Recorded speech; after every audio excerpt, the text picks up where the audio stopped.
Attitude दो तरह का होता है। Number one is explicit and number two is implicit. Explicit attitude वो एटीट्यूड होता है जिसके बारे में लोग कॉन्शियसली अवेयर हो, उनको पता होता है, उसके अकॉर्डिंगली वो बिहेव कर रहे होते हैं, सेल्फ टेस्ट करते हैं उसको, सब कुछ उन्हें ये चीज मतलब उनके कंट्रोल में है कि वो ऐसा करेंगे। अब मतलब आपने किसी फंक्शन पे जाना है, अच्छा बिहेव करना है, पसंद करना है, खाने को बुरा नहीं कहना, ये घर से माँ बाप तैयार करके नहीं लेके बेटे वहां जाके आपने कोई बुरा बुरी बात नहीं करनी, ये है वो है, यूं इसके बारे में आप अवेयर हो कि आप कैसा रिएक्ट करेंगे। आप कहते नहीं यार मुझे गुस्सा आया, मैं मुझसे बात ना करना नहीं तो मैं मारूंगा, ये इसकी सब, तो आप अवेयर, सिंपल। अब इसमें से इंटेंसिटीज आपके सामने क्या होती है। स्ट्रांगली सपोर्ट किसके अगेंस्ट क्या होगा, स्ट्रांगली अपोज होगा, हाईली फेवरेबल के against highly unfavourable, very good, very bad. Implicit attitude की बात करें तो आपके सब कॉन्शियस माइंड है, मतलब जिसके बारे में आप पहले से अवेयर नहीं, ये आपके मॉरल बिलीव्स और ये इन चीजों के ऊपर रिलाय करता है।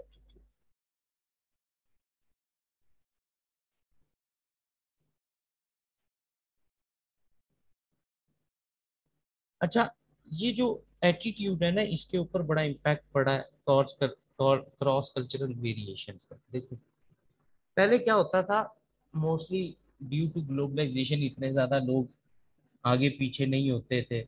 अब तो जॉब अपॉर्चुनिटीज की वजह से लोग एक कंट्री से दूसरे कंट्री, एक कल्चर से दूसरे कल्चर, एक सिटी से दूसरे सिटी में मूव करते हैं।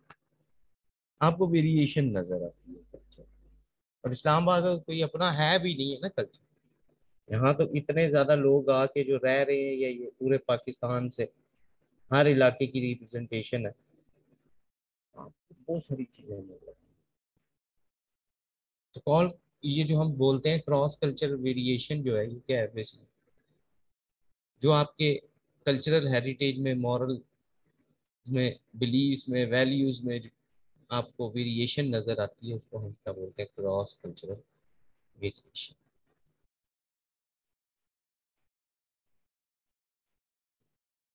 इसमें कहते हैं बहुत सारे ऐसे फैक्टर्स हैं जो कि इस वेरिएशन को जनरेट करने में असरअंदाज है।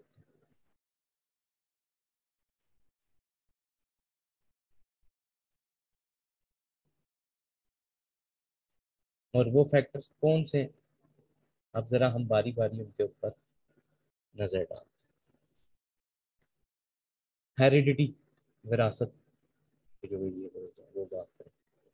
पैट्रियोटिज्म, हुबुल वतन, और वैसे नहीं जागती है, पाकिस्तान इंडिया का मैच हो तो जाग पड़ती है, या वैसे हो तो भाई किधर जाता है पैट्रियोटिज्म उस टाइम पे कि जब आपको ये चीज पता लगे कि पाकिस्तान इंडिया के ऊपर कितना रिलाय करता है। आपका मोस्टली मेडिकल पाकिस्तान के 60% डिमांड मीटअप जो है, 60% रिक्वायरमेंट वो इंडिया से फुलफिल होती है।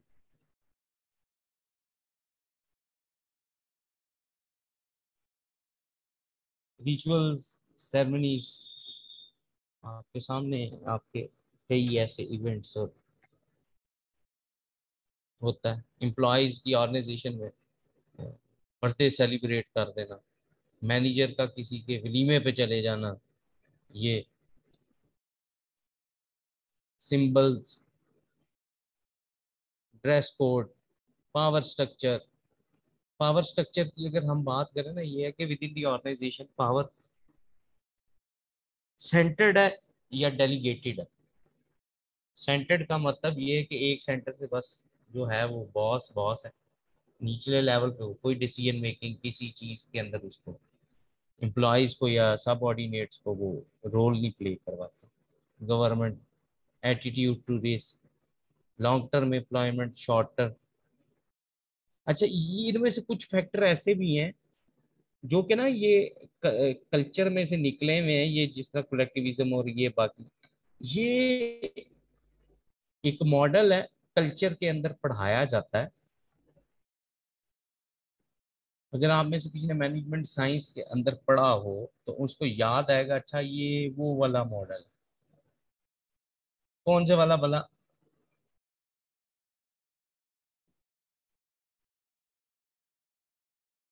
जिसमें इंडिविजुअलिज्म कलेक्टिविज्म एक डायमेंशन कल्चर की, मैस्कुलिनिटी फेमिनिटी एक डायमेंशन कल्चर की। किसी को कोई याद आया है कहीं पे पढ़ा हो? फिर मैं नाम बताता हूँ।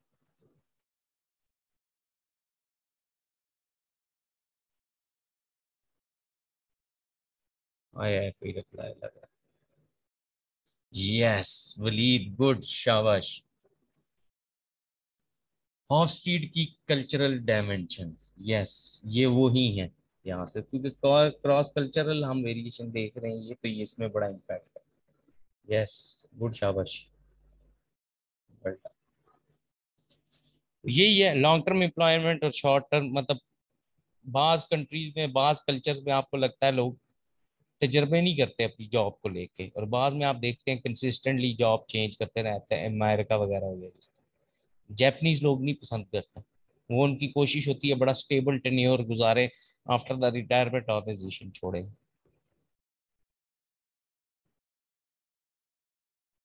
फिर concern for employee welfare compare to concern for getting job completed at any cost. ये दो तरह की मैनेजमेंट की अप्रोच होती है, दो स्टाइल के मैनेजर होते हैं। एक पर्सन ओरिएंटेड होते हैं, एक टास्क ओरिएंटेड होते हैं। टास्क ओरिएंटेड में कहता है भाई जो मर्जी हो, तू जी रहा है मर रहा है, ये काम लाजमी होना चाहिए। और पर्सन कंसर्न में वो कहता है पर्सन के राइट्स पहले इंपॉर्टेंट है काम से ज्यादा, उनको पहले आती है।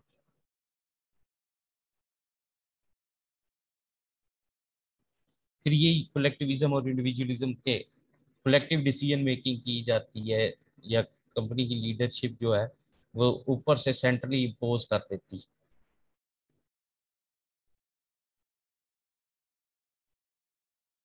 फिर कहता है लेवल ऑफ ट्रस्ट क्या है?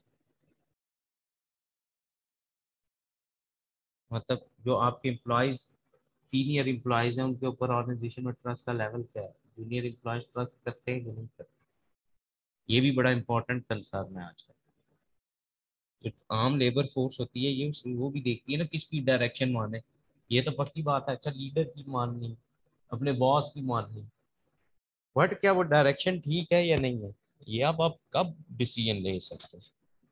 कॉमन सेंस है भाई, तब ले सकते हैं जब आपको सारी डायरेक्शंस क्लियर है, अदरवाइज तो नहीं ले सकते।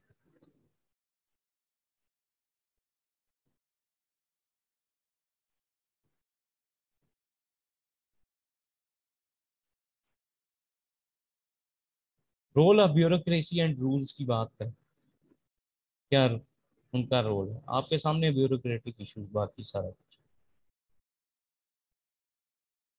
इंडिविजुअलिज्म की बात करें तो इंडिविजुअल कंसर्न, लोग जॉब इंडिविजुअली परफॉर्म करना चाहते हैं, रिकग्नाइज भी इंडिविजुअली होना चाहते हैं। बाज कंट्रीज में कलेक्टिव अप्रोच यूज की जाती है, और रिकग्नाइज भी कलेक्टिव ग्रुप की फॉर्म में होना चाहते हैं। उसके बाद मैस्कुलिनिटी और फेमिनिटी की बात करें,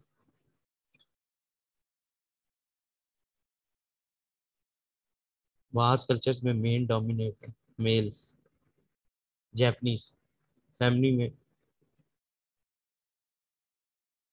लेडीज को भी जेंट्स जितने राइट्स दिए जाते हैं। उसके बाद कोई रवायात या इस चीज की नहीं है, फ्रीडम। उसके बाद रिलीजन की बात करें,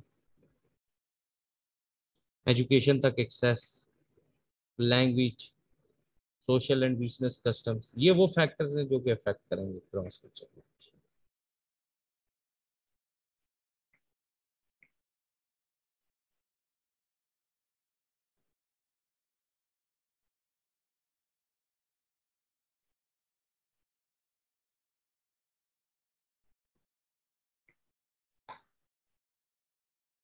उसके बाद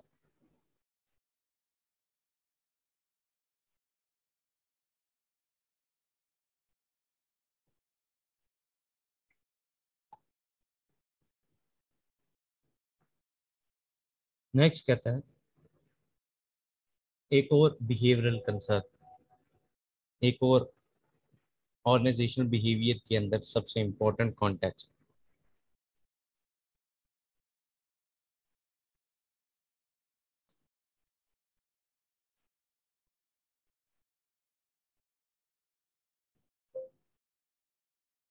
वो क्या है? जॉब सेटिस्फेक्शन, बड़ा इंपॉर्टेंट कंसर्न।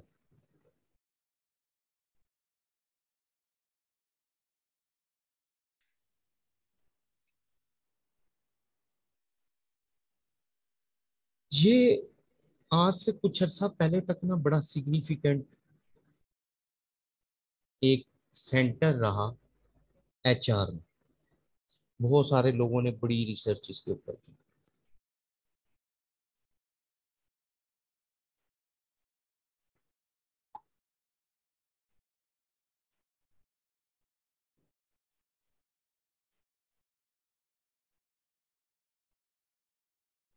एचआर क्योंकि उन दिनों बड़ा जोरों शोरों में था पाकिस्तान में, तो वो बहुत ज्यादा रिसर्च कंडक्ट हुई। मैं ये बात कर रहा हूँ आफ्टर 2007, और आगे चले जाएं 2007 से लेके 2015-16 तक, तो बहुत ट्रेंड में रहा है टॉपिक। हर बंदा थीसिस में, और ये जॉब सेटिस्फेक्शन की मेजर करनी है, जॉब सेटिस्फेक्शन बस।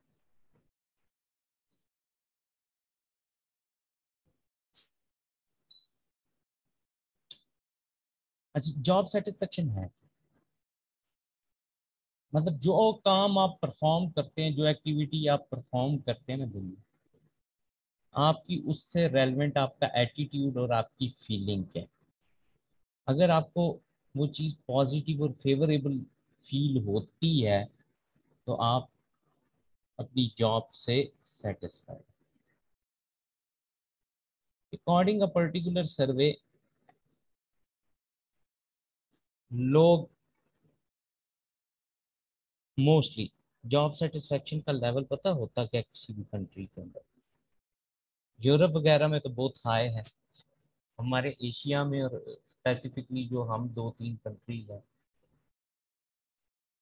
जो कि एक ही लड़ी की बेलें हैं, तो हमारे यहाँ जॉब सेटिस्फेक्शन लेवल जो है ना, ये ऑन एवरेज 30 to 35% लाया होता है। ये इतना कम है कि आप सोच भी नहीं सकते। वाई? रीजन नंबर वन, एक तो स्टार्टिंग से हम ना चाहते हुए गलत प्रोफेशन में आ गए होते हैं। शौक हमें कुछ और होता है, बट हम पहुंच कहीं और जाते हैं। क्यों? क्योंकि हमारे यहाँ बाहर की तरह ब्रेनस्टॉर्मिंग और ये सारी चीज़ें नहीं की जाती हैं। आपको प्रोफेशनल गाइडेंस और ये अवेलेबल नहीं होता। हमारे यहाँ बस माँ बाप, में बड़ा एक रियलिस्टिक फैक्ट आपको बताने लगा। जो हमारे बड़ों की नाकामयाबियां होती हैं ना, वो अपनी औलाद के थ्रू पूरी करना चाहते हैं। अच्छा, मैं नहीं बन सकता, मेरा बेटा डॉक्टर बन गया। हम मोस्टली हंसते रहते हैं ना, सीए में जब फाइनल की क्लास होती है उस दिन हम देखते होते हैं। अच्छा, रियलिस्टिकली मैं आपको एक फैक्ट बताऊं, मैंने एक लेडी देखी, वो और उनकी बेटी दोनों चार्टर्ड अकाउंटेंसी में। तो हम पता क्या कहते रहते तो मोस्ट यहाँ पे, वो फिर ये जो सीए में लोग होते हैं या इस तरह में, तो वो फिर क्या कहते होंगे? कई ऐसे भी माँ बाप कहते हैं हमने भी प्रैक्टिस की, बट नाकाम रहे हमारे फर्स्ट जनरेशन ने भी की, वो भी नाकाम रहे। है, ऐसा होता है। तो ये जॉब सेटिस्फेक्शन तो तब होती है जब हाय कि जिस चीज का आपको पैशन हो, जिस चीज का आपने नॉलेज एक्वायर किया हो, तो वो वाली जॉब जब आप परफॉर्म करते हैं ना उस फील्ड में जिसमें आपका इंटरेस्ट हो, तो ये सेटिस्फेक्शन लेवल तब हाई होता है, अदरवाइज हाई नहीं होता। नहीं तो फिर हम सारा दिन ऑफिस में बैठ के घड़ी देखते रहते हैं कब टाइम होगा और छुट्टी कब होगी, रह जाए।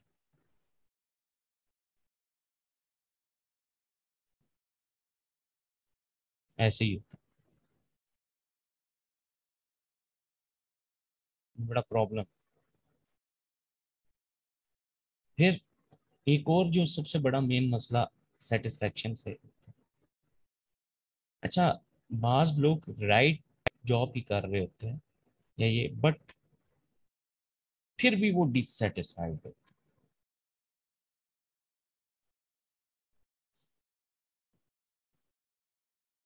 अब इसको पर्सनल डिससेटिस्फेक्शन बोल रहे हैं या जॉब रेलेवेंट बोल रहे हैं, जो मर्जी बोले, अल्टीमेटली आउटकम एक ही होना, प्रोडक्टिविटी लो। डिटेल में हम देखते हैं इसको क्या क्या। तो यहाँ पे वो कहते हैं जो जॉब सेटिस्फेक्शन है इसको दो मेन एरियाज के अंदर हम डिवाइड करते हैं। नंबर वन, इफेक्टिव और कॉग्निटिव।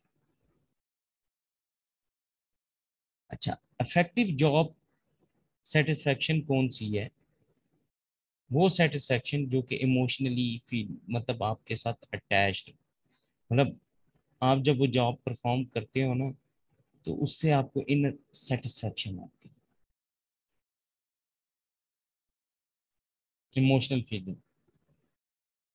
वो एक टाइम था ना, पहले आपको कहते थे, जब कोई बताता था आप कहेंगे मैं फोर्सेस में हूँ, पाकिस्तान आर्मी, कैसे वो लोग इज्जत एहतराम और वो करते थे।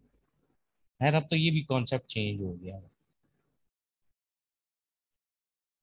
अब ये कॉन्सेप्ट नहीं है। तो वो बंदे, मतलब अब तो बंदा फोर्सेस में क्यों जाता है यार, इज्जत है, ये है वो। अब उलट है कॉन्सेप्ट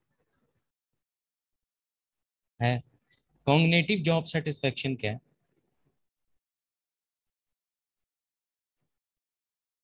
मतलब आपको अपनी जो जॉब है उसके एलिमेंट से रेलेवेंट कैसी सेटिस्फेक्शन फील, जॉब के जो कंपोनेंट्स हैं उनसे।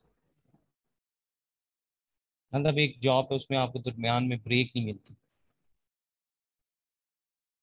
तो वो लोग डिससेटिस्फाइड फील करेंगे।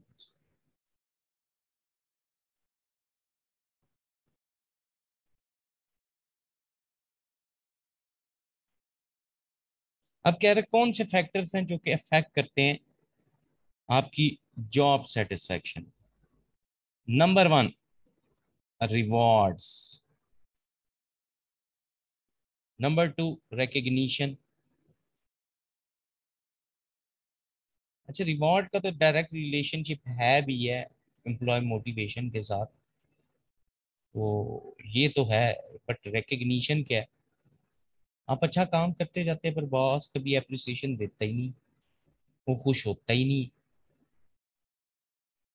हम डिससेटिस्फाइड गए यार, इतनी मेहनत की यार, चलो फाइनेंशियल रिवॉर्ड नहीं, कम से कम मुझे कह तो सकता था ना भाई तुमने अच्छा काम किया है।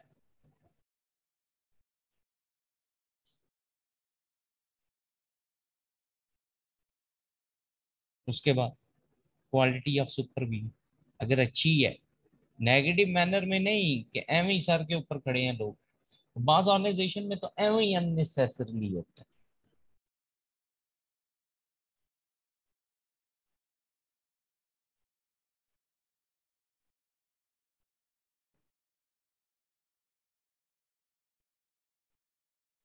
फिर आपका जो रिलेशनशिप है विद वर्क ग्रुप, तो सोशल इंटरेक्शन ही होती है उस बात हम करें।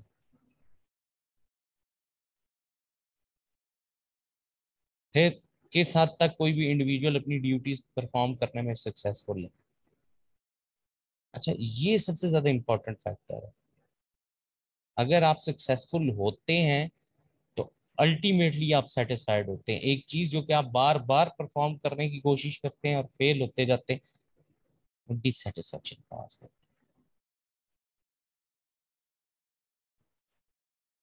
अच्छा, अगर आपको कल का याद हो, हमने हेसबर्ग की थ्योरी पढ़ी थी। तो वो हेसबर्ग की थ्योरी में क्या था? उसने आपका यही बात की थी कि आपके पास दो फैक्टर्स होते हैं। एक को आप हाइजीन फैक्टर बोलते हैं और दूसरे को आप मोटिवेटर बोलते हैं। मोटिवेटर से तो वो होती है, और हाइजीन फैक्टर वो है जो कि डिससेटिस्फेक्शन काज करते हैं। अब इसमें डिससेटिस्फेक्शन किस किस वजह से, जो कल हमने बात भी की थी हाइजीन फैक्टर में, सैलरीज जिसका, अगर पे लेवल सुफिशिएंट ना हो तो होगा क्या? देखे ना, सारा दिन एम्प्लॉय बेचारा दफ्तर में बैठ के गिनती करता रहता है, अच्छा ये वाले पैसे कहाँ से पूरे करूं, ये खर्चा कहाँ से होगा, ये कैसे होगा, वो कैसे होगा। तो अल्टीमेटली क्या है, उसकी तो सारी जिंदगी कैलकुलेशन में गुजर रही है बेचारे। Fair and consistent company policies होनी चाहिए, ये नहीं कि कोई और चीज हुई है ये, तो उस केस में वो चीज क्या होगी, चेंज होगी।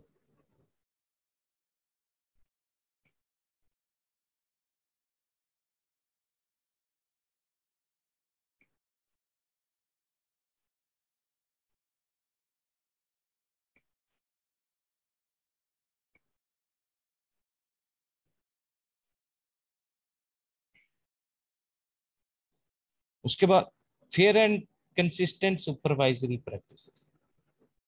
आप देखें ना, एक बंदा ऐसा, उसको नजर आना शुरू, यार अब पता नहीं मेरे पे क्यों नजर उठनी शुरू कर दी।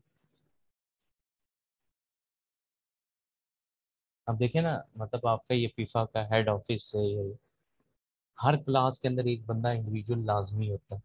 उसका काम क्या, क्लास को स्टार्ट करना, कंट्रोल करना, फैसिलिटेशन, सपोर्ट प्रोवाइड करना, है ना। अब अच्छा, ऐसा हो कि ये चीज ना हो रही है।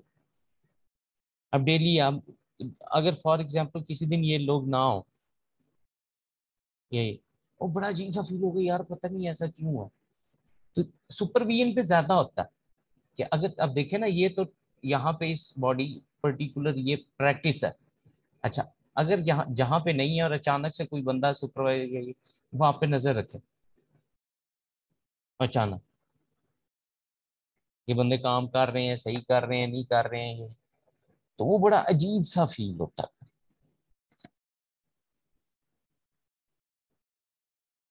फिर कहता है अप्रोप्रिएट वर्किंग कंडीशन, कल भी हमने इस पे बात की थी, बड़ी डिटेल पे की थी।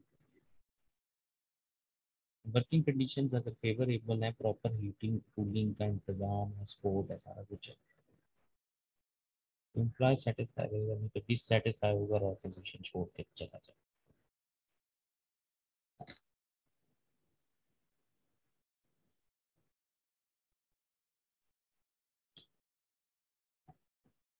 यहाँ पे बड़ी इंपॉर्टेंट बात है कि आउटकम क्या मिलता है जी, जॉब सेटिस्फेक्शन का। अब एक बंदा सेटिस्फाइड है तो क्या इम्पैक्ट होने वाला है।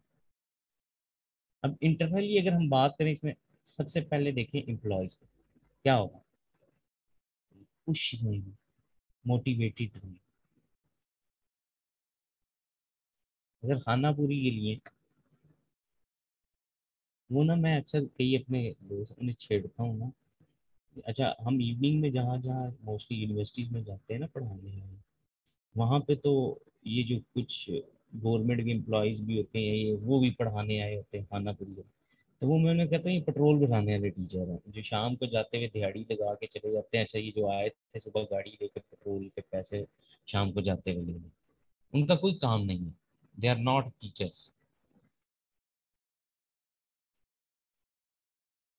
बस वो खाना पूरी के लिए हैं। तो वो, अब जो एक बंदा प्रोफेशनल टीचर है या ये, उसको जो सेटिस्फेक्शन मिलती है वो कभी भी दूसरा बंदा वो नहीं समझ सकता था।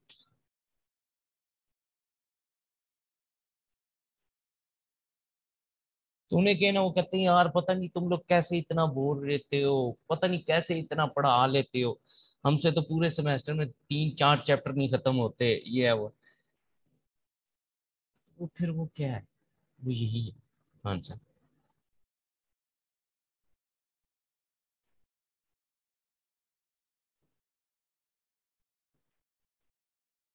फिर कैसे आपको पता लगेगा आप सेटिस्फाई? आपका आपके कोलीग्स, आपके दोस्तों, आपकी फैमिली के साथ बड़ा पॉजिटिव इंटरेक्शन। अगर ऑफिस में लड़ते रहेंगे या ये होगा, फिर वो समझ लो।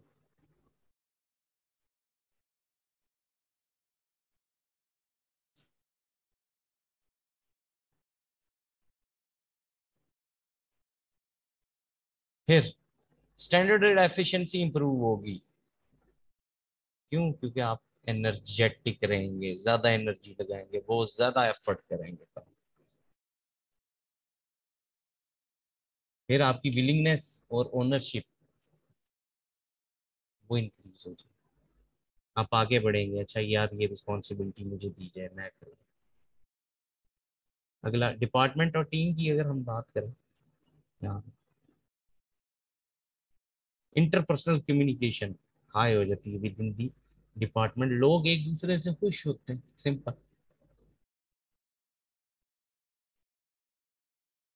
फिर कहते हैं प्रोडक्टिविटी इंक्रीज होती है। अच्छा, प्रोडक्टिविटी का मतलब क्या है? आउटपुट। फिर अगर आप टीम में काम कर रहे हैं, वो जो टीम है उसको रिकग्नाइज किया जाता है, रिकग्निशन मिलती है, उस टीम की reputation within the organisation outside, वो बड़ा अच्छा होता है। और सेल्स में तो मोस्टली यही है आंसर।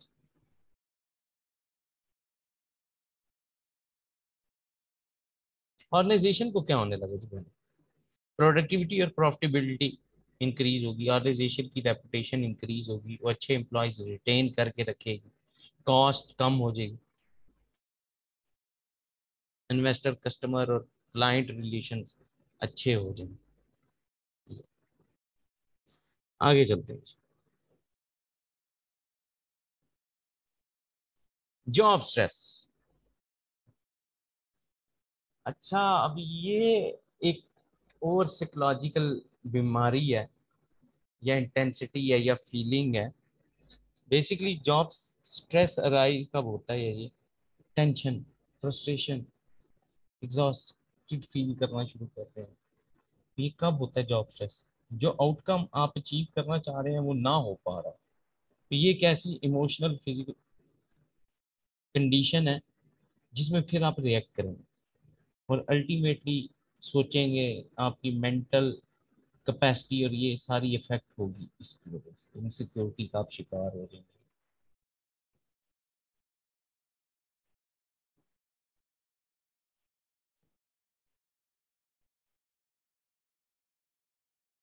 होता तब भी ये स्ट्रेस जब आउटकम आप अचीव ना कर पा रहे। वैसे कौन सा स्ट्रेस? अच्छा नहीं, कईयों में ये बीमारी भी है। ये तो हम जॉब स्ट्रेस की बात कर रहे हैं ना, तो ये तो इस हिसाब से, वैसे ये बीमारी भी है कई लोगों। फॉर एग्जाम्पल वो सारा कुछ करेंगे पर फिर भी ये उन्हें आप देखें ना, वो हर टाइम परेशान नजर है। वो कभी अपने आप से सेटिस्फाइड नहीं हो, जितना मर्जी वो पढ़ लेंगे, तैयारी कर लेंगे ना। ये मोस्टली टॉपर्स नहीं होते जो ज्यादा लाइक भी समझते हैं ये, उनको तो अल्लाह की तरफ से ऐसी इनके ऊपर नौसत नाजिल हुई होती है ना, ये मानते ही नहीं है पढ़ा भी है ये। इनको पूछे ना पेपर में देने जाए। अच्छा, हमारे जैसे लोग पहले बचपन खेलेंगे, खेल खेल के थक जाएंगे, रात को सो जाएंगे, अच्छा ये रातों को पढ़ेंगे भी। अच्छा, फिर सुबह आएंगे ना, अब देखिए अगले बंदे को, अब हमारे जैसा बंदा हो, उसे वैसी टेंशन होती है यार, पता नहीं तैयारी है कि नहीं है, अपना सोच रहा होता है क्या आएगा। अच्छा ये आते साथ, "उई, तुम लोगों ने ये वाला टॉपिक पढ़ा या नहीं पढ़ा?" अब बंदे का उस टाइम दिल करता है एक तो इसे बंदा एक सेंटर में रख के ना, तो चंगे भले जूते रसीद दे। तुम्हें पता है वहां पे ये भी चीज थी, यहाँ पे ये भी टॉपिक था। अब बंदा और टेंशन में आ जाता है, पता नहीं मैंने ये पढ़ा कि नहीं पढ़ा। ऐसे शरपसंद आंसर से दूर रहे। ये वो है जिनको अल्लाह की तरफ से अल्लाह का थोड़ा मतलब क्या है, कमी। ये कभी भी सेटिस्फाई नहीं हो सकते, खुश नहीं हो सकते अपने आप से।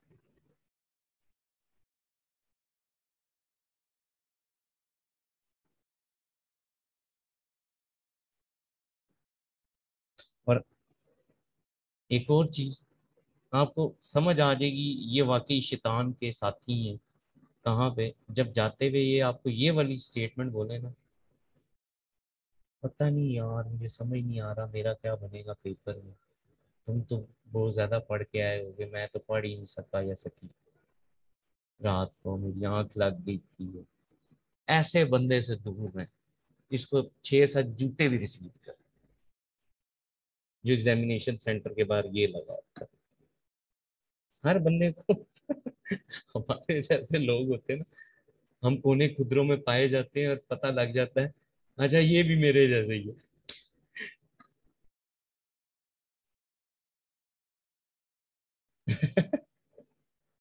1 2 3 4। अब मुझे नहीं पता आप हो कौन, तो आपका क्या बनेगा। आपको पता हो आपका तो फिर मैं जायचा खींचूं कि आपका क्या बनेगा। मुझे तो सिर्फ 1 2 3 4 लिखा आ रहा है।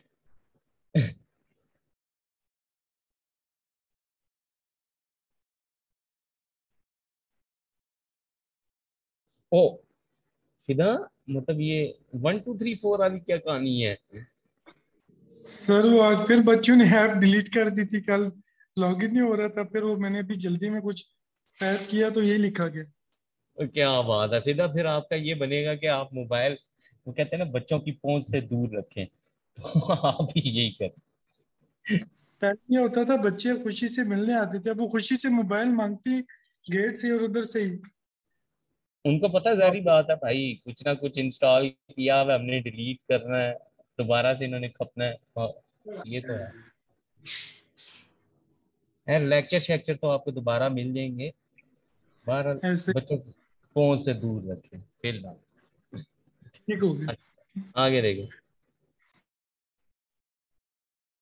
अब कहते हैं कॉन्सिक्वेंसीज क्या है जॉब स्ट्रेस के। अब ये हो गया, मतलब आउटकम क्या आएगा, बिहेवियर के ऊपर क्या इम्पैक्ट पड़ेगा, सारा कुछ। अब जरा आप देखें अपनी कंडीशंस फिट करें। अच्छा वैसे हम इंसानों में से ना कुछ ऐसे इंसान होते हैं, ये अब आपको मजे, क्योंकि हम बिहेवियर और ये पढ़ रहे हैं, यही ये चीज। हम में से कुछ ऐसे लोग होते हैं ना, उनको किसी बीमारी का या कुछ प्रॉब्लम बताओ ना, वो कहें हाँ यार मेरे में ये सारे सिम्टम है, वो एक नवा कट्टा खुल जाता है, तो समझ नहीं। तो खुदा का वास्ता अगर आप में से कोई बंदा साइकोलॉजिकल प्रॉब्लम है, मुझे बताना, उसका वो साइकोलॉजिकल मसला मैं सही करता हूँ। फिलहाल ये पॉजिटिव मैनर में पढ़ना है, अपने ऊपर ना इसको सोचना शुरू कर देना। बट आप इसको वर्क प्लेस के ऊपर रख के देखें, एज एन एम्प्लॉई आप जो करें, आपको इसमें से क्या क्या होता है। थकावट, high low blood pressure, heart beat का तेज हो जाना, बॉस ने बुला लिया है या पता नहीं क्या हो रहा है, बॉस है भाई तो नौजुबिल्ला कोई वो थोड़ी है। स्टमक प्रॉब्लम, सर में दर्द रहना, ये तो होता है वर्क प्रेशर की वजह से, आपको पता है। बिहेवियरल सिम्टम क्या होंगे, ईटिंग हैबिट्स, खाने का टाइम नहीं मिलता है। अब मेरी तो जिंदगी तबाह ही हुई है। ये सबसे बड़ा ये प्रॉब्लम, ना दिन के का ना रात के का ना दोपहर। सर इसमें फर्स्ट क्या था जो इससे पिछला था? फर्स्ट पॉइंट क्या लिखा हुआ था? मेडिकल मेडिकल मेडिकल सिम्टम्स, ऊपर सर। ये देखिए मेडिकल सिम्टम्स। ये adrenal glands work over time, मतलब वो थकावट और चिड़चिड़ापन और क्या क्या कह सकते हैं आप, तो सारा की ठीक। फिट। ठीक। स्लीपिंग डिसऑर्डर, सोने की कोशिश करें फिर मेरी तरह नींद भी नहीं है। थक इतने गए होते हैं ना, लोग कहते हैं थकने के बाद नींद आती है, पता नहीं किनको आती है, हम तो थक गए तो हमें नींद उल्टी आती ही। Fraction, feeling isolation, smoking, drug addiction, nail biting, ये वो कॉमन है जो कि आपको हर जगह नजर आ रहे हैं। नॉक्सियस फील करना, इरिटेट फील करना, डिप्रेस्ड, फैटिज प्रॉब्लम, कंसंट्रेशन लूज हो जाना, सोशल विड्रॉल, कट के रह जाते हैं, आपकी जिंदगी खत्म हो जाती है, ड्रग्स वगैरह, ये एम्पैथी और लॉस ऑफ इंटरेस्ट है। अच्छा बात करना, ये एम्पैथी वगैरह ये गेन करना है। आप चाहते हैं बस मजलूम लगे हैं बेचारे।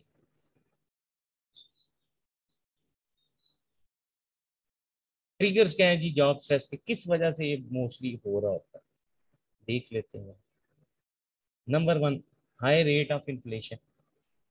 महंगाई है, बढ़ रहा है, बंदा सारा दिन सैलरी की कैलकुलेशन करता रहता है। जिस मुल्क में टमाटर ही ना जान छोड़ता हो, स्टेबल ना हो, वहां और क्या करना। यस जवाब सही कह रहे हो बिल्कुल। मेरे तो मोस्टली स्टूडेंट्स हैं ना, रात को यकीन माने बेचारे बड़े बड़े टेंस, और शाम 6 वाली क्लास में तो मोस्टली लेट, सर जी बैलेंस इक्वल नहीं आ रहा जी, ये है वो है, मतलब क्या फायदा। उसके बाद shrinking economy and job uncertainty, जाहिर बात है रिसेशन वगैरह की जॉब रहेगी नहीं, अब ये निकाल देंगे प्राइवेट सेक्टर में ये खर्च, इसकी वजह से भी फायदा है। फिर एसेंशियल कमोडिटीज की शॉर्टेज होना, चीनी। अब ये बंदा सोचे ना, मुझे अब जाके यार ऑफिस से काम कर, लाइन में लगना पड़ेगा चीनी लेने के लिए। थ्रेट्स ऑफ पॉलिटिकल चेंजेस आपके सामने, अब मैं आजकल क्या बताऊं आपको, हम तो हर दफा ही किसी ना किसी ऐसी सिचुएशन में होते हैं पाकिस्तान में। लॉ एंड ऑर्डर प्रॉब्लम है, टेक्नोलॉजिकल चेंजेस की वजह से कॉप अप नहीं कर पाते हैं, पोल्यूशन और इन्वायरमेंटल हैजर्ड्स की वजह से, फोग वगैरह देखे ना, मोटरवे बंद नहीं हो जाती, कितनी प्रॉब्लम होती है लोगों को।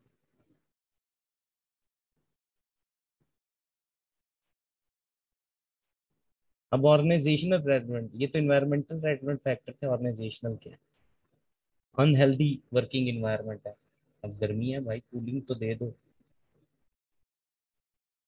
वर्क रिलेटेड में डेंजरस वर्किंग कंडीशन है, जिस तरह माइनिंग इंडस्ट्री वगैरह, एक्सेसिव नॉइज शोर, ये लोहे वगैरह की इंडस्ट्री है कहाँ, एक्सट्रीम प्रेशर टू परफॉर्म, करना है, कप लाना है, वर्ल्ड कप लेके आना है, क्या करें। रोल कंफ्लिक्ट हो, जहाँ पे आपको क्लियर ही ना हो आपने करना क्या, एक रोल का दूसरे रोल से, एक एम्बिगुअस तो वो ही हो ना कि आपको क्लियर ही नहीं, पता ही नहीं आपकी रिस्पॉन्सिबिलिटी क्या है, बट साथ साथ दो रोल एक जैसी जॉब परफॉर्म करते हुए कंफ्लिक्ट आ जाए उनका। फिर unsatisfactory interpersonal hostile relation, supervisor colleague सब धमकाते रहते हैं। ऐसी जॉब जिसमें बहुत ज्यादा वैरायटी ना हो, डल हो जाती है आपकी परफॉर्मेंस, कुछ नया करने का नहीं होता, सीखने को कुछ नहीं, वर्क एटोनमी ना हो, ऐसी जॉब जो कि सोसाइटी में बड़ी लो लेवल लो वैल्यू की समझी जाती है, वो भी स्ट्रेस है।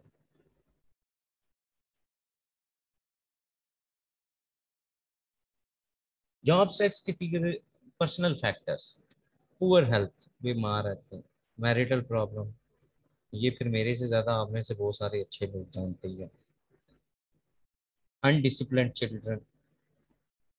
हाँ ये शादियों वादियों में देखो ना, बच्चे लटक जाते हैं अब्बा जी की जेबों में, माए दूर दूर, खबरदार मेरे पास मत आना। ठीक है, अब बच्चों अब वो तो बेचारे लटके होते हैं, एक एक पॉकेट के साथ लटका होता है, दूसरा दूसरी पॉकेट के साथ, एक ने टाई से अब्बू को पकड़ा होता है। देखिए यहाँ फंक्शन आपको नजर आए, फिर आपके क्लोज रिलेटिव वगैरह या फ्रेंड की डेथ हो रही, यस इसका बहुत इम्पैक्ट होता है। फिर इनकम ना हो, मतलब बाज एक्सपेंडिचर को आप नहीं टाल सकते, अवॉइड नहीं कर सकते। फिर कुछ पर्सनल लीगल डिस्प्यूट, और हमारे पाकिस्तान में क्या है पर्सनल लीगल, जायदाद और क्या है। अच्छा जी, यहाँ तक तो था ये आपकी ग्रेड 8। अच्छा इसमें अब मैंने कुछ क्वेश्चन वो डाल दिए जो कि आपके पास्ट पेपर में आउट ऑफ कोर्स आए हुए थे, बट मैंने वो आपको फैसिलिटेट कर दिया कि अच्छा वो नजर आ जाए, मैंने वो जहां जहां मुझे जो नजर आ गया कि ये आया मैंने उसको डाल दिया। हम वो शाह मुरीद के लिए ना, वो बेचारा बड़ा परेशान होता है यकीन में। उसकी परेशानी की वजह से मैं स्ट्रेस में आ जाता हूँ, यार ये बंदा क्यों परेशान है। वो मैंने ना, वो जो पेपर में आउट ऑफ कोर्स क्वेश्चन आए हुए थे ना, वो कि अब अल्लाह हदायत दे फीफा को कि इस दफा ये कोई ऐसा काम ना करें, बट मुझे पता है, मैं वो कहता होता हूँ प्रोफेशनल बॉडी तक हमारी दवाएं जाते जाते रद्द हो जाती हैं, पता नहीं क्यों। तो अल्लाह इनको हदायत दे कि मुझे पेपर बनाने हैं, अल्लाह वो करें। बहरहाल मैंने उसमें डाल दी। अच्छा, एक क्वेश्चन जो कि आपका बड़े मैक्सिमम मार्क्स का आया हुआ था वहां पे, वो ये आया हुआ था, वो दो एंगल में, एक मैंने साथ डाल दिया। उस आपका वो जो क्वेश्चन आया हुआ है पास पेपर में, वो ये आया हुआ है कि आप इफेक्टिव टीम कैसे बना सकते हैं। ठीक है, जिसमें आप डिवीजन ऑफ लेबर का कॉन्सेप्ट डाल के तो इफेक्टिव वो कैसे, वो उसका आंसर ये है नीचे है। क्योंकि ग्रुप फॉर्मेशन की कुछ स्टेजेस हैं, अगर वो स्टेजेस फॉलो करके कोई टीम या ग्रुप बनाया जाए ना, तो फिर वो सक्सेसफुल होता है। तो ये था। अब पहली बात, ये भी एक बड़ा टेक्निकल है यहाँ पे, ये भी एरिया कि एक सक्सेसफुल वर्क टीम के अंदर क्या करेक्टरिस्टिक होते हैं, उसके सक्सेसफुल होने के लिए क्या चीज, तो ये दो चीजें मिला के वो चीज बन रही है। 15 मार्क्स का आई थिंक आया हुआ क्या, तो ये देखें। नंबर वन, आप कहें जी टीम कब सक्सेसफुल होगी, नंबर वन जब उसको उसका पर्पस क्लियर हो, किस मकसद के लिए ये टीम बनाई गई।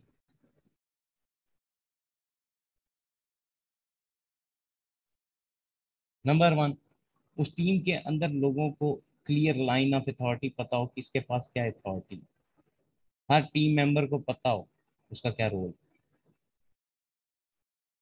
इफेक्टिव लीडरशिप हो टीम, यानी कि टीम लीडर का कॉन्सेप्ट होता है ना, तो वो टीम लीडर इफेक्टिव हो, उसके अंदर लीडरशिप स्किल्स हैं। कहता है अगर आपकी टीम जो है वो प्रोजेक्ट टीम है, तो उसके अंदर वो स्पेसिफिक टास्क परफॉर्म करने की एबिलिटी हो, टाइम स्केल और कंप्लीशन ऑफ टास्क वो टाइम नहीं कर रहे, तो हम कहते हैं टीम सक्सेसफुल।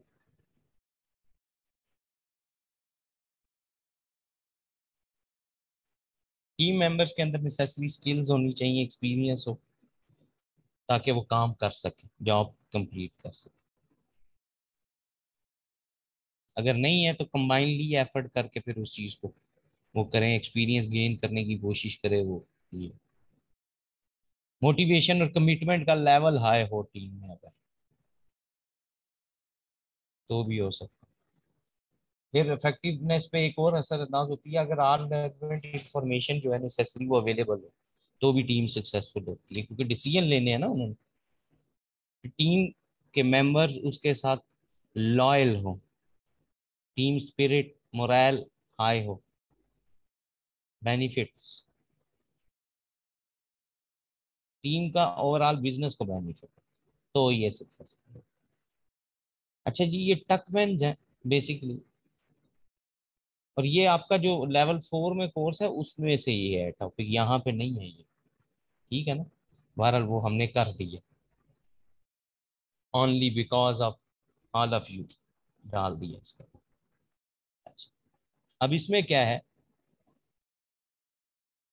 ये है टक्समैन का ग्रुप फॉर्मेशन की स्टेजेस हैं, ग्रुप डेवलपमेंट की स्टेजेस हैं, इसको बोला जाता है टीम डेवलपमेंट की स्टेज। ये कहता है डिफरेंट स्टेजेस हैं जिनसे मिलके कोई टीम डेवलप की जाती है।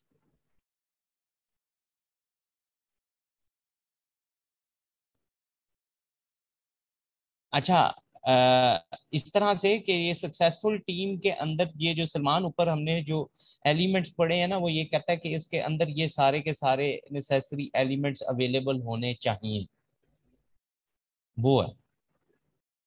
और डेवलपमेंट में ये है, क्योंकि डेवलपमेंट का मतलब बेसिकली क्या होता है, डेवलपमेंट तब स्टार्ट होती है कि देखें एक चीज आपको आती है बट उसके अंदर आपकी कैपेसिटी कैपेबिलिटी क्या है। तो जब वो सक्सेसफुल होगी है ये, तो फिर बाद में आपने डेवलप करना है, उसकी इनहेंस करना है।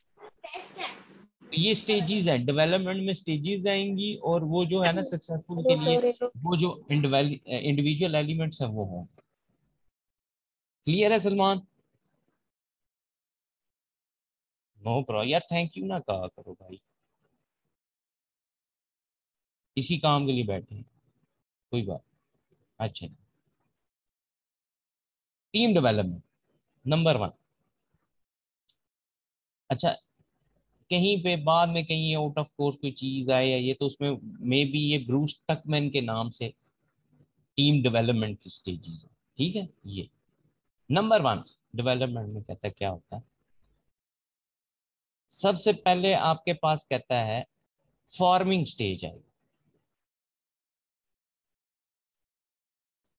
अच्छा, फॉर्मिंग की जब हम बात करते हैं तो फॉर्मिंग क्या है, ये ग्रुप की, ये टीम की इनिशियल स्टेज है, जिसमें इंडिविजुअल्स आके आपस में मिलते हैं, उनको आप उनके रोल्स रिस्पॉन्सिबिलिटीज बताते हैं, बट लोगों को यहाँ पे अनक्लियर होते हैं। पहले तो आप उनसे एक्सेप्टेंस लेना चाहते हैं कि आप इस टीम के मेंबर बनना चाहते हैं या नहीं। और स्टार्टिंग में कहता है जब टीम अपने इनिशियल फेजेस में होती है, वो सारी की सारी डिपेंड अपॉन होती है अपने टीम लीडर के ऊपर।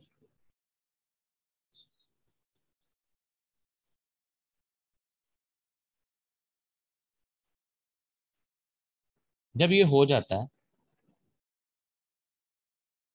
तो टीम मेंबर फिर किसके तरफ देखते हैं, टीम लीडर की तरफ, कि टीम लीडर हमें असाइन करे भाई क्या करना है। सेकंड स्टेज में क्या होता है, स्टॉर्मिंग। स्टॉर्मिंग में क्या है, कंफ्लिक्ट अराइज होगा टीम मेंबर्स में, किस चीज पे, एटीट्यूड, नॉर्म्स, परसेप्शन, इन बेसिस पे जाके। क्यों? क्योंकि रोल में कंफ्लिक्ट आएगा। क्योंकि लोग कहेंगे, आप उनको कहेंगे अच्छा आप ये कर लें, वो कहेगा भाई मैं ये नहीं कर सकता, मुझे तो ये चीज आती नहीं। दूसरा कहेगा मैं ये कर सकता हूँ बट आपने मेरी ड्यूटी वहां लगा दी।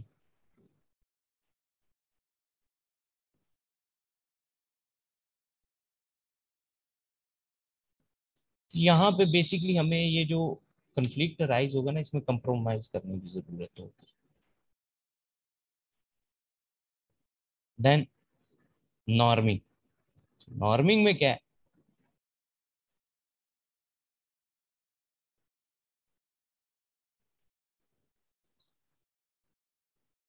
कि यहाँ पे अब क्योंकि वो कंफ्लिक्ट भी आ गया, लोगों की बहस भी होगी किसने क्या काम करना था या क्या है।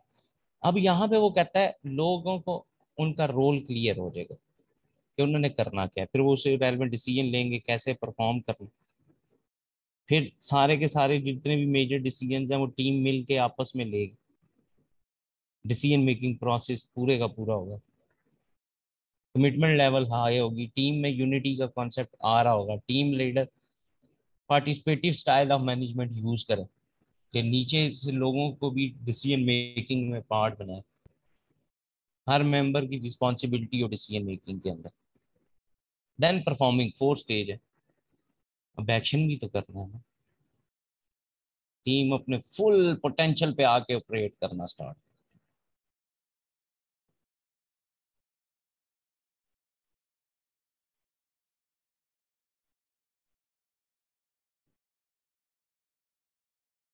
हर बंदे को पता होता है कि ये टीम क्यों एग्जिस्ट कर रही है। हर टीम का अपना एक एम होगा जिसके लिए वो स्ट्रगल कर रही होगी, पता होगा क्या करना है।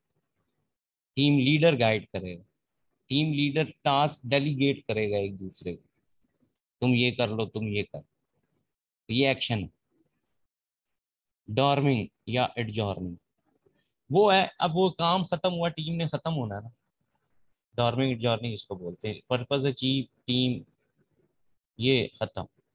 अब लोगों में ये भी होता है, उस टाइम बड़े उदास हो जाते हैं, एक इमोशनल फीलिंग होती है, जी अब हम खत्म हो रहे हैं या ये है वो है। बहरहाल वो कहता है उसको अच्छी तरह से आप निपटाएं, सारा कुछ करें। अल्टीमेटली बिजनेस की सक्सेस के लिए था ये सारा कुछ, टास्क ब्रेकअप तो होना,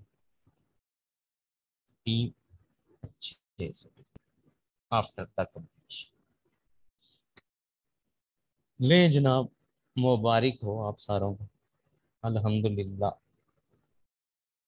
with in limited time full load डाल के हम लोगों ने एंड किया आज ये कोर्स। और इंशाल्लाह अब आगे जितने दिन है, जो कि मैंने बता दिया था कि अब हमारा जो है ये 3-4 लेक्चर ये फुल रिवीजन सेशन है, फुल।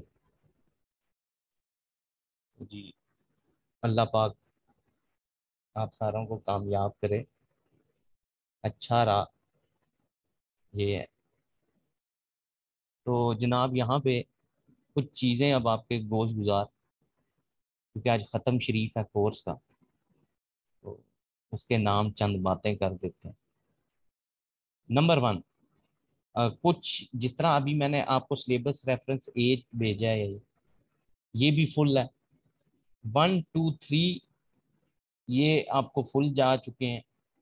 कुछ अभी अंदर से मतलब मुझे पता है वो 5 6 और 4, आई थिंक 4 शायद हो गया है, 5 6 है, वो इनकम्प्लीट है, वो आपको फुल करके देना। अब हमने एक सीक्वेंस में ना अच्छे से इसको रिवाइज करना। तो नेक्स्ट क्लास से पहले पहले इंशाल्लाह जिन भी, मैं आपको एक तो ग्रुप में मैसेज कर दूंगा कि ये टॉपिक्स हैं, इनकी रिव्यू, और उसके नोट्स आपके पास 100%, ये वाली जो फाइल है ना, जो सिलेबस रेफरेंस के हिसाब से हमने इस फॉर्मेट में, इसमें नोट्स। उससे पहले कई लोगों ने मुझसे बार बार पूछते हैं, पता नहीं वो क्लासें नहीं लेते हैं या उन एक कान से सुनते हैं दूसरे कान से निकाल देते हैं।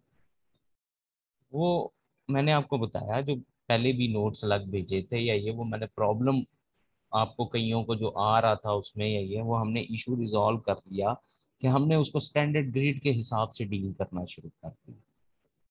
तो अब जो इस फाइल फॉर्मेट में आपके पास है फाइल, वो आपके फाइनल पेपर के लिए, जिसके ऊपर सिलेबस रेफरेंस के हिसाब से हेडिंग दे के आया, बाकी नोट्स या ये वो आपने साइड पे रख दें, क्योंकि वो भी मैं अब आपको इसी में कन्वर्ट करके भेज दूंगा। पहली बात तो नेक्स्ट क्लास में जो रिवीजन होनी हुआ करेगी, बड़ी आपसे रिक्वेस्ट है, स्टूडेंट के ना एक शान होती है, वो शान ये होती है, ये इल्म के आला दर्जे के ऊपर फायज होते हैं, ड्यूरिंग दी सेशन पढ़ना नहुसत समझते हैं। तो हमें भी पता, तो ऐसा नहीं हो सकता कोई भी स्टूडेंट साथ साथ करे। काइंडली अगर ये अब 4 5 क्लासें हैं, ये आप अच्छी तरह लगा लें, 4 पॉइंट नहीं है, 4 ही है मैक्सिमम मेरे ख्याल से, जो मेरे पास अवेलेबल है। तो इन 4 क्लासेस में आप समझिए आपने पूरे सेशन का काम कर लिया। और प्रोफेशनल एजुकेशन में हम बोलते हैं कोर्स पूरा पढ़ने से ज़्यादा स्मार्ट वर्क को। मैंने आपको बताया था, मैं आपको वो पॉइंट्स हर लेक्चर के अंदर बताऊंगा कि जिस पे आपने पेपर में फोकस करना है, हर टॉपिक के अंदर लिखने में। लिखें बेशक आप अपने से, कोई बंदा नहीं होता, बट वो हो एक्यूरेट। तो काइंडली एक जहमत आपने ये किया करना, गो के अब ये 4 एक दिन आपको बड़ी तकलीफ होने वाली है, बट थोड़ा सा टाइम निकाल के अपने बेनिफिट के लिए काइंडली जब आप क्लास के अंदर आए, तो ये नोट्स को अच्छी तरह से एक दफ़ा रीड कर लीजिए। I know with professional life और विद जॉब ये ज़रा डिफिकल्ट होता है, बट करना है ना, क्या करें। चलें, आपने पूरा सेशन अगर नहीं किया तो ये रिक्वेस्ट है, 4 दिन तो कम से कम कीजिएगा, ये फ्राइडे और नेक्स्ट वीक में 3 दिन, ये रिक्वेस्ट है आप सबसे। फिर तीसरी बात, देखिए मेंटली हम प्रोफेशनल बॉडी के ऊपर कुछ भी चीज़ छोड़ नहीं सकते, या ये हमने अपनी तैयारी मैक्सिमम रखी, हम जो कर सकते थे, पूरा पिफा खराब नहीं है, या ये नहीं है, वो एडवाइजरी जो कोर्स कंटेंट को डील कर रहे होते हैं, ये उनकी तरफ से प्रॉब्लम आती है। बाकी सारे आपकी सपोर्ट के लिए बैठे हुए हैं, सारे आपको सपोर्ट प्रोवाइड करते हैं। अब जिस तरह अकबर भाई है, ये हमारे इस टाइम देखे हमारे साथ हैं। छुट्टी कब की होगी ये, बट ये बैठे हैं ना, क्लास हो रही है, फैसिलिटेशन के लिए सपोर्ट ये यही कर सकते। इनके बैक एंड पे जो डायरेक्टर है, या ये अब जिन्होंने मुझे अरेंज करके आपको दे दिया, वो यही कर सकते हैं। सोर्स प्रोवाइड, जिसका जिस लेवल का काम होता है वो अपना करता है।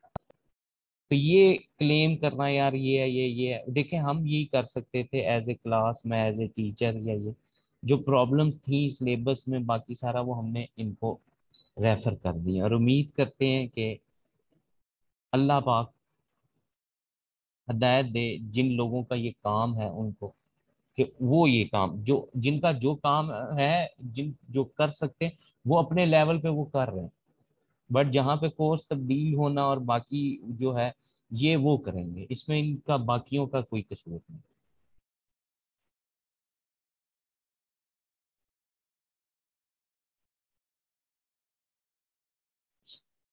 सलमान,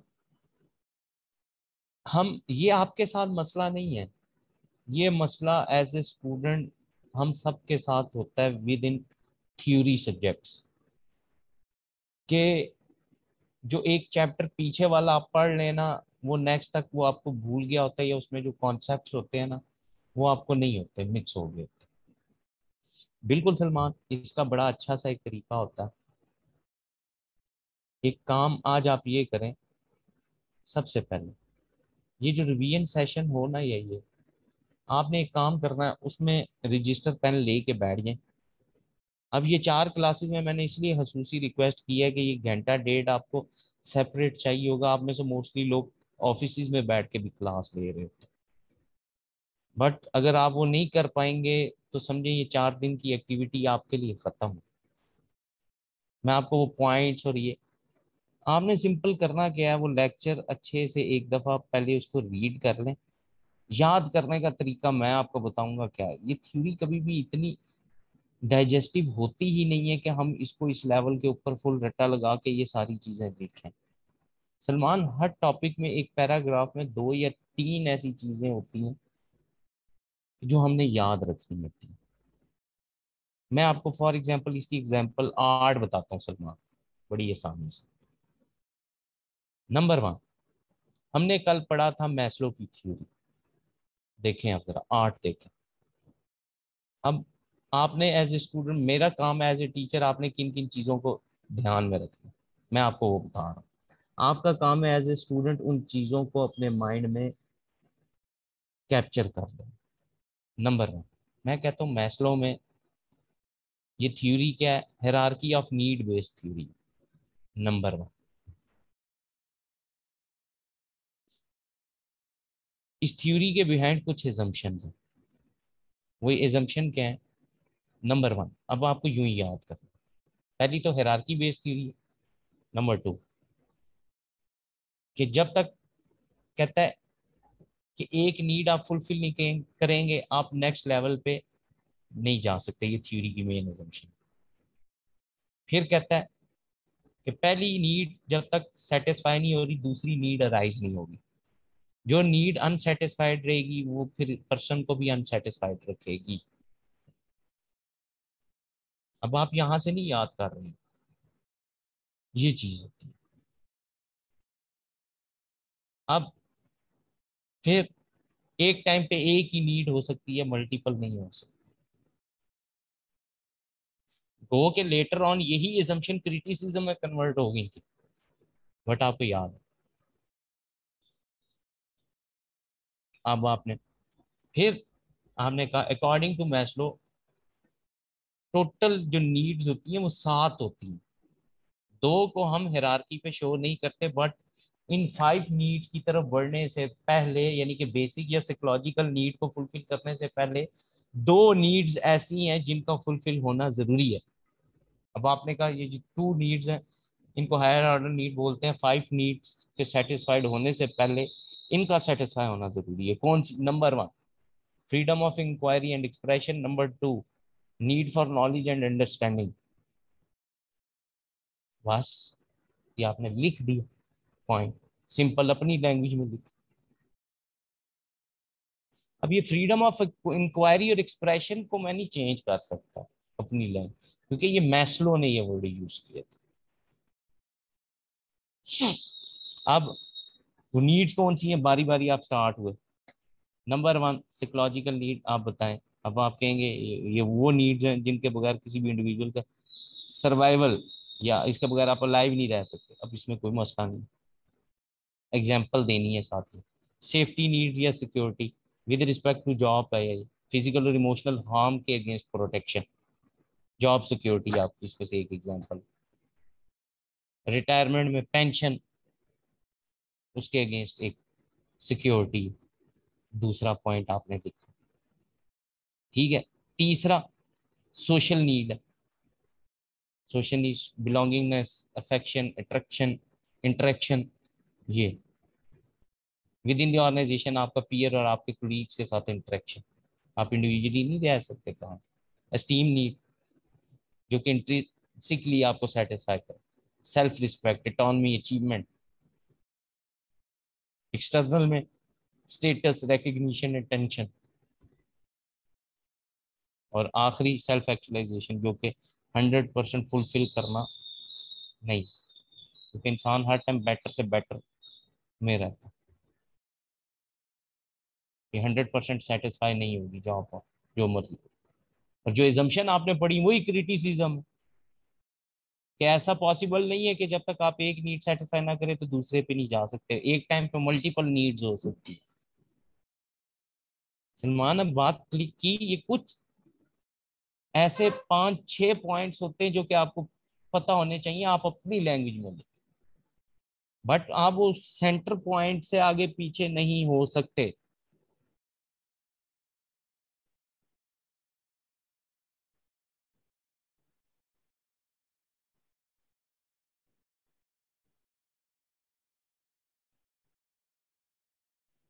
क्या बात है, गुड सलमान, यही फिर एक काम अपनाना, थ्योरी में एक चीज बना है। देखिए, हम सारा दिन ये तो सोचते हैं कि हमने किससे लड़ाई की, बाकी सारा कुछ सोचने के लिए हमारे पास टाइम होता है, बट पढ़ाई के लिए सोचने के लिए टाइम नहीं होता। शाम को, रात को अकेले 10-15 मिनट कहीं कोने में बैठ के ना आप सोचा करें, आंखें बंद कर लिया करें, बस सोचें। अच्छे लिसनर बनने की भी ये आदत और प्रैक्टिस होती है। आंखें बंद करें, सोचें क्या कहा था। सर आए थे, सर ने सबसे पहले सलाम किया था, देन पूछा था पिछले हफ्ते का कोई क्वेश्चन है तो पूछ लें, कोई नहीं बोला था, सर ने कहा था ठीक है फिर हम आगे चलते हैं। अब आपकी याद आया ना, फिर आपने आंखें बंद की, अच्छा हमने कहाँ से स्टार्ट किया था, या सर ने कहा था ये वो टॉपिक है जो कि मेरी अंडरस्टैंडिंग मुताबिक यहाँ होने चाहिए, ये क्या था जनाब, एम्प्लॉय बिहेवियर। पहला आंखें बंद करके अब आप सोच रहे, मेमोराइज कर लिया, ये आपको सारी जिंदगी नहीं मिलेगी। एक दिन ये आफ्टर द क्लास लाजमी किया कर, बट असल में हमारी लाइफ में काम इतने ज्यादा है, हम बिजी इतने ज्यादा है, टाइम ही कहाँ है हमारे पास। तो एक दफा ये करके देखें। और अगर सलमान इसकी प्रैक्टिस करना चाहो ना, डे 1 पहला टॉपिक जो हमने पढ़ा था, चैप्टर पहला स्टार्ट किया था, उसका लेक्चर आपको सबसे बड़ी फायदा पीफा ने आपको दिया हुआ, पोर्टल पे आपकी एक्सेस है, वो सुन लें एक, और उसमें से फिर आप वो जो सुन लें, तो जनाब इसको एक दफा सुन के फिर ना थोड़ी देर बाद रिलैक्स करके जरा आंखें बंद करके बाद में जरा सोच के देखिए। ये प्रैक्टिस कीजिएगा सलमान जी, फिर मुझे बताना कितना फायदा हो। जी जनाब, किसी का और क्वेश्चन हो तो पूछ।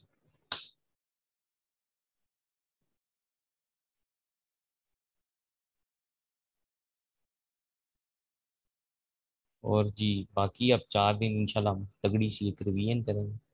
बाकी जी मेरे बिहाफ पे मेरा पिफा वालों को बड़ा थैंक यू, स्पेशली अकबर भाई, हसनैन भाई, बाकी जो हैं ये बहुत ज़्यादा सपोर्ट देते हैं, कराची से भी रही, फैसलाबाद से भी रही, जिस जगह की जो बारी होती थी।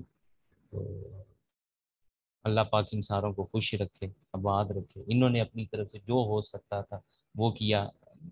डायरेक्टर जो हैं आपके इधर अतीक साहब, उनका थैंक यू, उन्होंने आइडेंटिफाई किया मुझे, मतलब इस कोर्स के लिए वो किया रिकग्नाइज, ये कराएं, नाम आगे सेंड किया। तो ये लोग यही कर सकते हैं, हम इनसे गिला नहीं कर सकते। वो बॉडी का एक पर्टिकुलर लोग होते हैं जो कि कोर्स कंटेंट और उससे डील कर रहे होते हैं, उनके हाथ में बहुत, वो उन्होंने कर, वो गिले सारे उनके साथ। ये जो कर सकते हैं आपके लिए, बैठे हुए हैं, इस टाइम तक बैठे हुए देखें, तो ये यही कर सकते हैं। तो हाईली अप्रिशिएटेड है जी इनकी एफर्ट, बाकी सारा कुछ है। और मज़ा आया, और मेरी कोशिश भी है इंशाल्लाह, देखिएगा कि मैं इनसे नेक्स्ट टाइम भी रिक्वेस्ट करनी है, बल्कि मुझे मज़ा आया है इन लोगों के साथ काम करके ना, सपोर्ट की वजह से भी। इंशाल्लाह मेरी कोशिश है आगे मैं अपना इसको एक्सपेंड करूं, 1-2 कोर्स मेरी, जैसे नेक्स्ट कोर्स आपका कॉर्पोरेट का, तो मेरी कोशिश है कि मैं वो भी लूं। अगर है आप में से, वैसे मुझे किसी ने बताया था कुछ लोग 4th लेवल की भी वो क्लास ले रहे हैं। इस टाइम कोई क्लास में ऐसा है जो कि वो 4th की भी वो ले रहा है सब्जेक्ट? मेरी बॉडी रिक्वेस्ट होगी इंशाल्लाह मैं करूँगा बाद में भी। जो हम चले एक है तो एक प्रोफेशनल टीचर जो कोर्स पढ़ा सकता है, या ये कम से कम अगर हम कंट्रीब्यूट कर सकते हैं, या ये मुझे नहीं पता था पहले, वो मेरे दोस्त जो पढ़ाते होते थे वो बताते होते थे यार, तो हम जो कंट्रीब्यूट कर सकते हैं इंशाल्लाह। और इंशाल्लाह अब हम 2-3 लोग तो इंटर हो चुके हैं फीफा में ना, तो इंशाल्लाह हमारी कोशिश है कि और भी करके इंडक्शन या ये हम इसको और ज़्यादा बेटर करने की कोशिश करेंगे इंशाल्लाह। तो इंशाल्लाह कुछ ये आपको नहीं आएंगे इन फ्यूचर मसले, चीज़ों में मसले आते हैं स्टार्टिंग में, जब स्ट्रक्चर सेट किए जाते हैं कोई भी चीज़ परफेक्ट नहीं होती। ये मैं फीफा को डिफेंड नहीं कर रहा हूँ, ना मेरा इनके साथ कोई डायरेक्टली रिलेशनशिप है, ठीक है। तो वो हम ये कह रहे हैं कि होते हैं, हम उसको आइडेंटिफाई करते हैं, ये लोग कोशिश करते हैं उन चीज़ों को रिजॉल्व किया जाता है और वो हो जाएंगे इंशाल्लाह। सलमान कहते हैं सर आप कितने डेज पहले प्रिपरेशन स्टार्ट करते थे? सलमान मसला ये है, मेरी मदर भी ऊपर है और बाकी भी हैं, मैं बड़ा काम चोर और लड़ाई तरीन इंसान हूँ। मैं भी शायद एक रात पहले या शायद एक दिन पहले, ये वो रियलिटी है दुनिया की सबसे। मैं भी आपको बता रहा हूँ ना, मतलब प्रोफेशनल अकाउंटेंसी में, सीए में मैं जितने सब्जेक्ट पढ़ाता हूँ मोस्टली मेरे हर सब्जेक्ट में, और शायद ही मैं वो टीचर हूँ जिसके हर सब्जेक्ट के अंदर उसके स्टूडेंट ने ना मेरिट सर्टिफिकेट या गोल्ड मेडल लिया। तो यहाँ पे मैं आपको वो बात बता रहा हूँ, ये इंटरेस्टिंग फैक्ट है, जो मेरिट होल्डर स्टूडेंट्स भी होते हैं ना, या ये वो भी कोई हफ्ता एक पहले और ये स्टार्ट करते हैं तैयारी। तो सलमान, हम सिंपल ये कहता होता हूँ मैं, एक नेवर टू लेट। ये जो बंदा ये करता है ना आखिरी टाइम तक आपके पास ऑप्शन होती है, बट परसेप्शन और अपना कॉन्सेप्ट क्लियर रखें, ये नहीं आखिरी बॉल तक खेलूंगा, नहीं। उससे पहले अगर आप आखिरी बॉल से पहले आउट हो चुके हुए तो आखिरी बॉल आपको खेलने को नहीं मिलेगी, याद रखें। कॉन्सेप्ट अपने तगड़े रखें। सलमान बिल्कुल भी आप एक दिन पहले भी तैयारी करके मुझसे पूछें, मैं आपको मतलब यहाँ पे अभी, अच्छा कोई मुझे बताएगा इसका हमारा पेपर है कब, ये वाला मैनेजमेंट स्ट्रेटेजी का डेट बताएं जरा। 23 मई, वो बड़ी दूर है यार। चले यार, और क्या याद करेंगे, आपके लिए एक और काम करके दूंगा। हम एक इसको ना वो बोलते होते हैं उसको क्या बोलते हैं हम, एक मिनट मुझे वर्ड भूल गया इसमें ना, एक मिनट। अ, ये जैसे मैंने अभी आपको ना शॉर्ट पॉइंट्स बोले, माइंड मैप्स, माइंड मैप्स हम बोलते हैं, मैं आपको ये तैयार करके देता हूँ। और ये अभी नहीं, रमजान का या तो आखिरी वीक में, अभी क्लासें और भी चल रही है, रूटीन आजकल बहुत बिजी है, रात को 1 डेढ़ तो मुझे क्लासें लेते हुए हो जाता है आजकल। तो उसके बाद ना ये मैं एक कोशिश करके देता हूँ, ये जो मैंने आपको कहा ना कि आप पॉइंट्स याद रखें हर एक में से, तो मैं आपके लिए माइंड मैप्स तैयार करके देता हूँ हर टॉपिक के। उसमें वो पॉइंट होगा कि आपने ये चीज़ लिखनी है। चलें क्या याद करेंगे, बस दुआ कीजिएगा इंशाल्लाह, ये भी आपको करके देता हूँ माइंड मैप्स के बाद इस कोर्स के ना फुल फ्लैज, कि किस टॉपिक में आपने किस चीज़ को, मतलब अब जिस तरह मैस्लो क्रिटिसिज्म था पहला, कि सेम टाइम पे मल्टीपल नीड्स, हम ये आपने इसको फोकस करना है, ये मैं आपको करके देता हूँ, बट इसकी डिमांड अभी मत कीजिएगा, ये आपके मांगे बगैर आपको मिल जाएंगे। काइंडली मैसेज नहीं करना, तंग नहीं करना, ठीक है,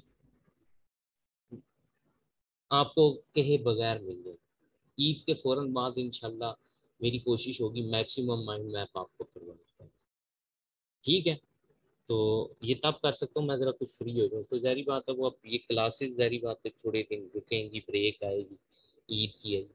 हमारी तो ईद भी ऐसी ही होती है, सारा दिन काम करके ईद पे वैसे सोता हूँ ज्यादा। तो मैं ये बना दूँ, क्या याद करेंगे, चलें सलमान की वजह से एक और फायदा हो गया, तो ये कर माइंड मैप बना दो, ये सदका जारी है। चलें ये पहली दफा मुझे भी इतना काम करना पड़ा जिंदगी में, अब ये बन गया, अगर नेक्स्ट टाइम दोबारा से सीए ने हमें एजाज बख्शा, ये पिफा ने एजाज बख्शा कि हम पढ़ाएंगे, तो अगली दफा ये अब और इम्प्रूवमेंट इसमें हो जाएगी कोर्स कंटेंट।